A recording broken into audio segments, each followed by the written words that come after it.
In our headlines on this Wednesday, November 5th, here in South Korea, the benchmark KOSPI index loses tremendous ground during trade earlier this morning, prompting a sidecar amid investor concerns over overheated artificial intelligence valuations. Meanwhile, the political battle resumes in full force over the government's budget for next year as a public hearing kicks off today with economic experts sharing their thoughts on the long-term fiscal soundness of the spending plan. Over in the US, the government shutdown there enters its 36th day on this Wednesday to become the longest in American history amid the standoff over the Democrats' demand for an extension of Affordable Care Act subsidies. For the first time in 7 months, the South Korean stock market saw its sidecar activated as its benchmark index plunged over 6% during morning trade. Our Park Jin uncovers the action on the local bourse and on the forex market. South Korea's benchmark KOSPI showed extreme volatility on Wednesday, with the index declining over 6% at one point during the morning. Amid the sharp decline, a sidecar was triggered, a measure that's activated when the KOSPI 200 futures index rises or falls by 5% or more for at least 1 minute.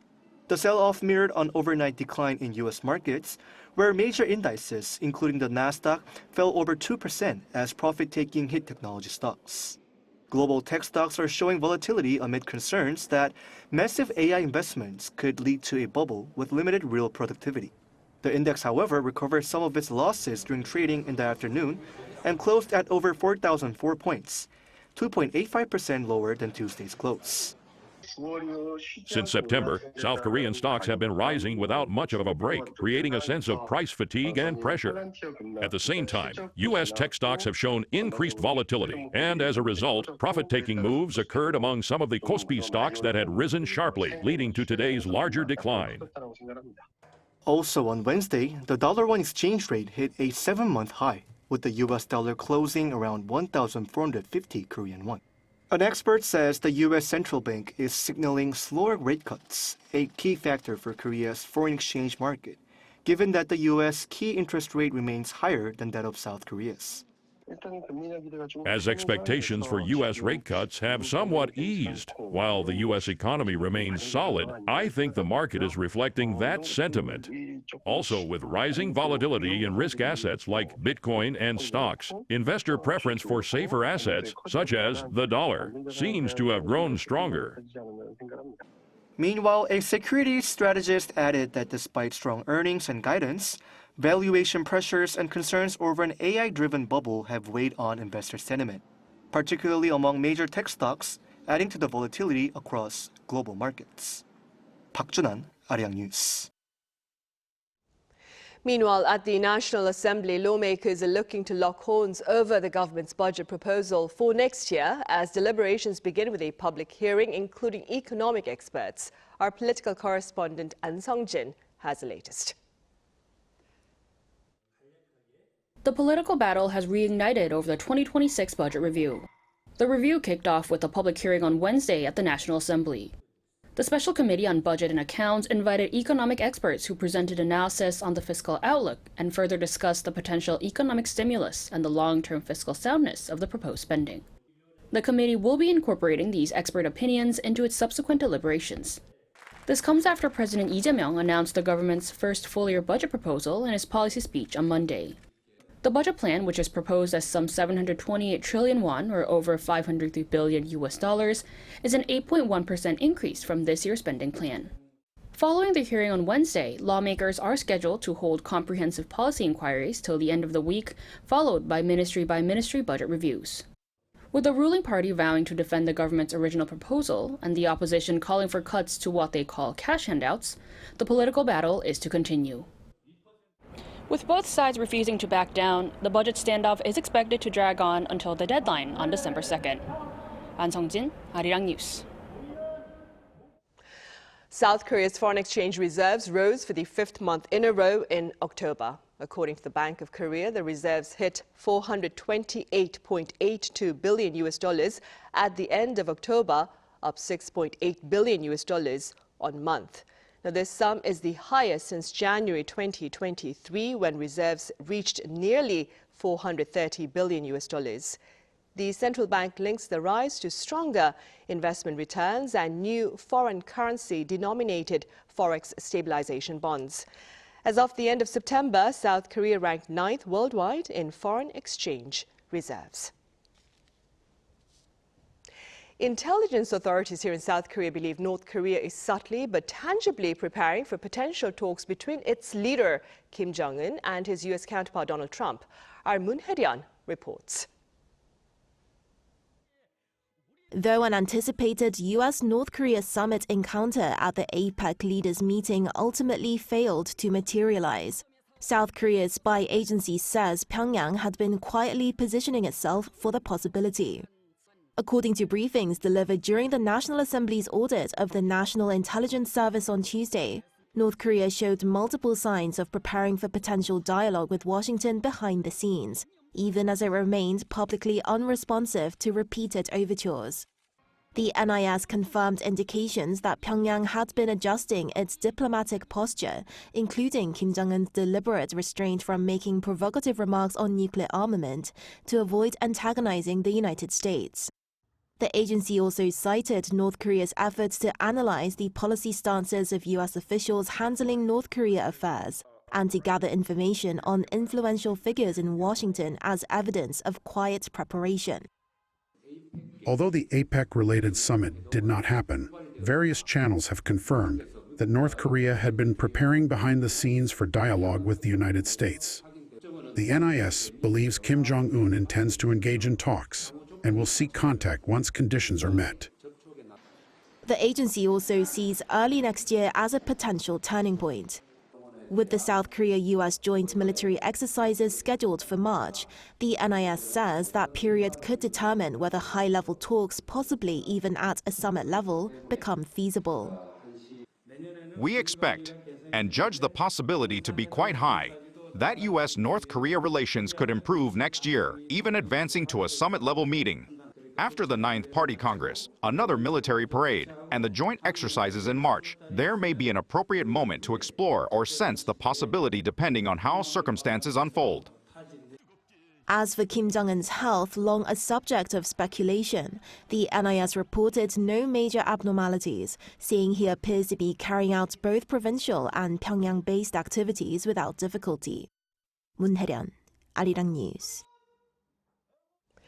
The U.S. says sanctions will remain a strategy against North Korea's nuclear weapons program, even amid efforts to engage with the regime. That being said, an additional 8 people and 2 entities have been slapped with sanctions. Our Lee Seung-jae reports. The United States has announced new sanctions on individuals and institutions accused of helping North Korea launder billions of dollars stolen through cybercrime operations. According to the U.S. Treasury Department on Tuesday, 8 people and 2 firms are being sanctioned for channeling money from cyber heists and IT fraud to finance North Korea's nuclear weapons program. Among those sanctioned are North Korean bankers Chang Guk-chul and Heo Jung-sun, who allegedly managed more than $5 million in cryptocurrency connected to the sanctioned First Credit Bank. Washington says over the past 3 years, North Korean hackers have stolen and laundered more than $3 billion in digital assets, the largest amount linked to any foreign actor. U.S. Treasury Undersecretary for Terrorism and Financial Intelligence John K. Hurley said the regime's hackers steal and launder money to fund nuclear development. The department said the network operates across China, Russia, and other countries, using shell companies and foreign banks to disguise the source of funds. The latest sanctions come as U.S. President Donald Trump said sanctions would remain a key part of any dialogue with Pyongyang. After the collapse of a possible U.S.-North Korea summit during Trump's recent visit to Asia, Washington moved quickly to expand sanctions, signaling stronger pressure on the regime. Lee Seung-jae, Arirang News. In other news, the U.S. Navy's nuclear-powered aircraft carrier has docked at the southern coast of South Korea in a show of strength and commitment to the bilateral alliance. According to South Korea's Navy on this Wednesday, the USS George Washington has docked at Busan Naval Operations Base to replenish supplies and to rest. The four-vessel carrier strike group also includes the USS Robert Smalls, a guided missile cruiser, and two destroyers, that is, with Aegis combat systems. The port call is expected to enhance military exchanges and strengthen the combined defense posture of the ROK-US alliance.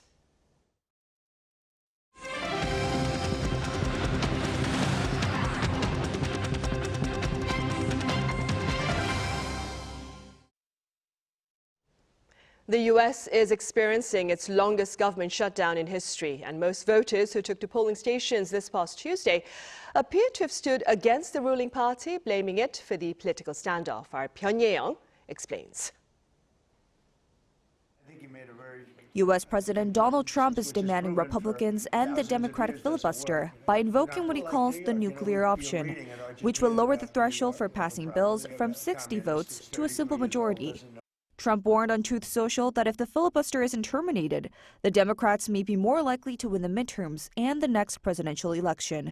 He argued that without ending the rule, his administration's agenda, from tax cuts to tighter border control, would be blocked for years. But Senate leaders have resisted, saying such a move would destroy bipartisan traditions and ultimately backfire. That debate now comes amid a political setback for the White House. In Tuesday's elections, seen as an early test of Trump's second term, Democrats swept key races, winning the governorships in Virginia and New Jersey, and taking New York City's mayoral seat with progressive lawmaker Zohran Mamdani, the city's first Muslim mayor. In Virginia, former Congresswoman Abigail Spanberger became the state's first female governor, flipping the seat long held by Republicans. Analysts say the results may signal voter frustration with Trump's shutdown politics, serving as an early referendum on his leadership ahead of next year's midterms. With the government still shuttered and the opposition emboldened, the record shutdown and the filibuster showdown are shaping up to be a political test of Trump's second term. Pyongyang, Arirang News. And in related news, the mayoral election in New York did indeed receive much attention and continues to do so as a young Democrat running on a progressive agenda beat the odds to win the race. Our Kim Do-yeon has more. Zohran Mamdani has been elected as the 111th mayor of New York City. On Tuesday, the 34-year-old Democratic candidate also became the first Muslim and Indian American to fill the role to lead the biggest city in the U.S. in one of the biggest upsets in U.S. election history. Tonight, against all odds, we have grasped it. The future is in our hands. My friends, we have toppled a political dynasty. The voter turnout on Tuesday was also the highest the city has seen in 50 years, with more than 2 million votes cast. Of that, Mamdani won with a commanding lead with over 50% of all votes. During his campaign, Mamdani, a state lawmaker from Queens and a Democratic socialist, proposed a rent freeze, making all city buses fast and free, establishing city-run grocery stores to lower food costs, and providing universal child care. He also called for raising taxes on corporations and the wealthy to pay for these left-wing policies. In February of this year, an Emerson College poll showed that Mamdani had a 1% approval rating. In June, as a major upset, Mamdani won the Democratic primary, defeating Andrew Cuomo, who had 33% in that poll in February. Cuomo, however, continued his campaign as an independent, setting up a three-way general election with Republican Curtis Sliwa. Progressive politicians showed support after the win.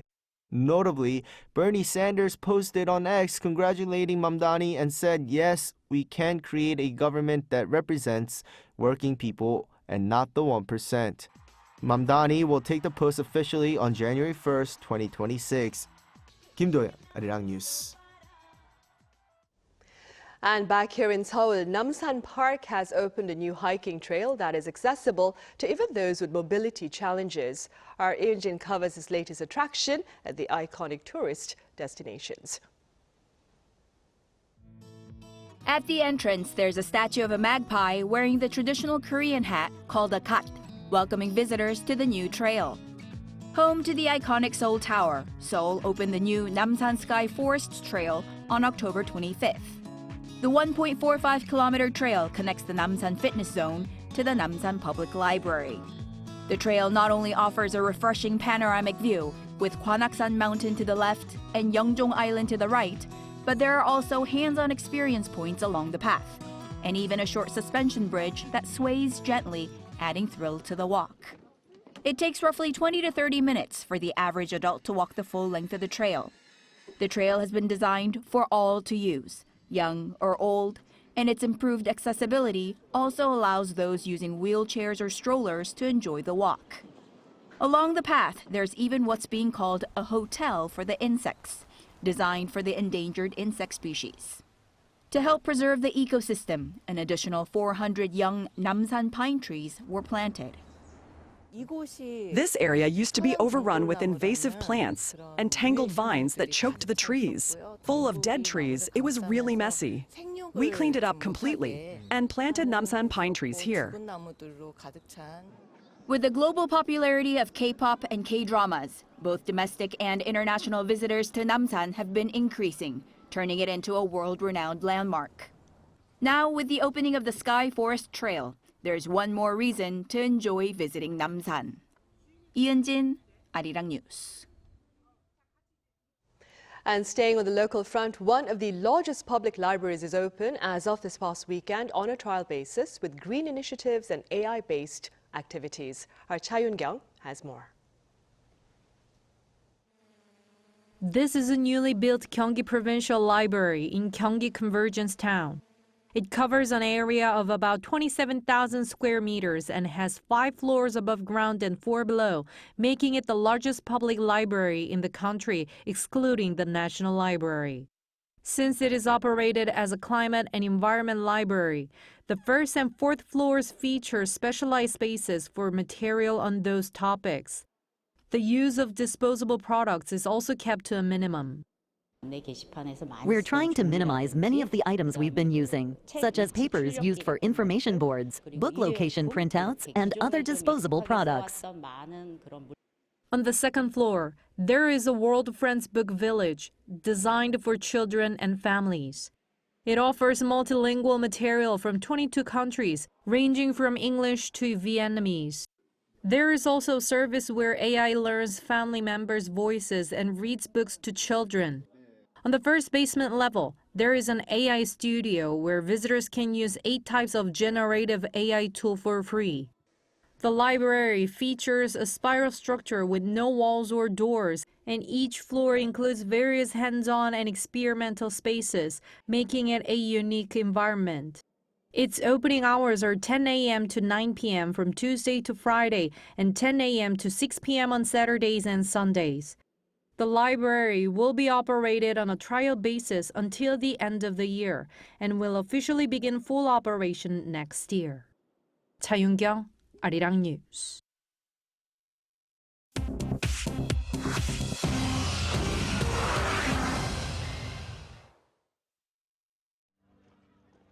This is The World Now, bringing you everything you need to know from around the globe. In Israel on Tuesday, authorities said they received the remains of what is believed to be a dead hostage from Gaza under the U.S. brokered ceasefire that began last month. Officials said the coffin was transferred via the Red Cross in Gaza and taken to Israel's National Forensic Center in Tel Aviv for identification. If confirmed, it would leave 7 deceased hostages still in Gaza. The transfer follows earlier body returns on Sunday and last Thursday. Under the deal, 20 living and 28 deceased hostages were to be returned within 72 hours. All living hostages were freed on 13th of October in exchange for 250 prisoners and 1,718 detainees. Israel has also handed over the bodies of 270 Palestinians in previous exchanges linked to the truce. Authorities say coordination with the Red Cross will continue to identify and recover remaining bodies while the ceasefire remains in place. In the United States, former Vice President Dick Cheney, one of Washington's most influential and divisive figures, has died at the age of 84. Cheney's family said he passed away on Monday from complications of pneumonia and heart disease. Cheney served under President George W. Bush and was widely seen as the driving force behind America's war on terror after the 9/11 attacks. Critics accused him of shaping policies that led to the invasions of Iraq and Afghanistan, the use of torture, and expanded surveillance of U.S. citizens. Before the White House, Cheney held senior government roles, including Defense Secretary under George H.W. Bush, and he later served as CEO of Halliburton. A statement from his family described Cheney as a man of courage, honor, and love for country. In Los Angeles, Hollywood stars gathered on Saturday night for the 2025 LACMA Art and Film Gala, raising $6.5 million for the Los Angeles County Museum of Art. Presented by Gucci and co-chaired by Leonardo DiCaprio and Eva Chow, the gala honored Black Panther director Ryan Coogler and artist Mary Corse for shaping modern culture. Guests filled the museum grounds as Doja Cat sparked the night with a high-energy set. LACMA's director Michael Govan hailed it as a celebration of creativity that can only happen in Los Angeles. Chu Ji-hyun, Arirang News.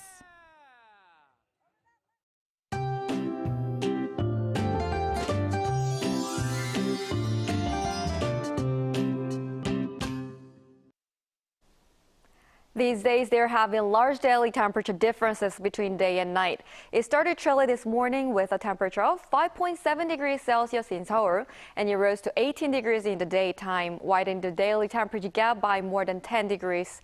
Please take good care of your health to avoid catching a cold. It will continue to be mild during the day for the time being. The maximum temperature will rise to 19 degrees in Seoul both tomorrow and Friday, far exceeding the average for this time of year. Tomorrow morning will start cool at 7 degrees in Seoul, at 8 degrees in Gwangju, Daegu, and Gyeongju. Highs will top out at 19 degrees in Seoul and Chuncheon, 20 degrees in Daegu. On Friday, there is rain forecast in the eastern parts of Gangwon-do province. Then it will rain occasionally throughout the country on Sunday, except for the eastern parts of Gangwon-do province. That's all for Korea. Here are the weather conditions around the world.